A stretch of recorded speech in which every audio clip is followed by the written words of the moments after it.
First is noon time. Deflategate investigation. We are in what is expected to be the final days of Deflategate.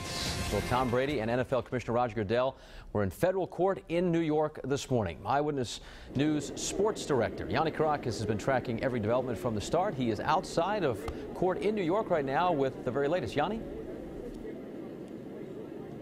Patrick, another day in court in Deflategate and another day without a ruling or settlement, but there is good news.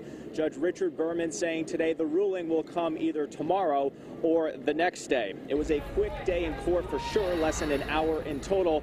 Berman said while he wanted a settlement, the sides just could not agree, but he did say both sides, quote, tried quite hard, and he had no qualms about their dedication. So we expect a ruling tomorrow or Wednesday, definitely before Friday. The thing is, the loser can still appeal in higher court, which could prolong this even longer. Just moments ago, the NFLPA's Jay Feely spoke to the media. We want to thank the court. We tried our best to reach a settlement, which we did not reach.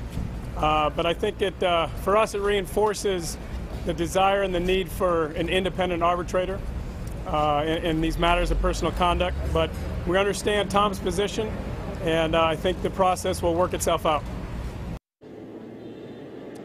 And again, it's important to note Judge Berman isn't ruling on whether Tom Brady knowingly deflated footballs. It comes down to the collective bargaining agreement and whether Commissioner Roger Goodell overstepped his authority in levying a 4-game suspension to Tom Brady. Yanni, take us inside that courtroom. I understand Brady and Goodell weren't too far apart from each other. It wasn't exactly a warm and fuzzy situation. How was Brady's demeanor?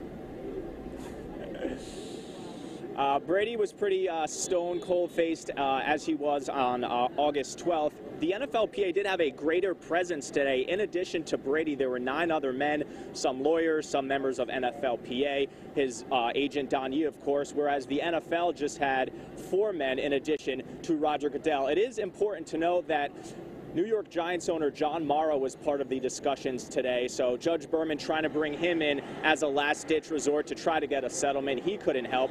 And again, you just heard from Jay Feely, who was brought in for the first time today. So ultimately, neither Goodell or Brady was going to they were too hard in their stance. They weren't going to give this thing up. So ultimately, it'll come down to Judge Richard Berman's ruling. That'll come in the next day or two.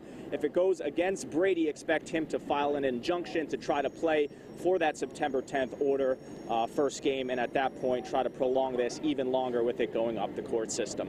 Live in New York, I'm Yanni Caracas. We'll have much more coming up new on Eyewitness News at 5. Until then, live in New York City, back to you.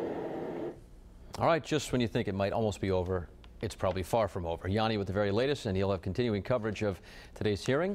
Tonight on Eyewitness News, starting live at 5, you can also follow developments minute by minute at WPRI.com.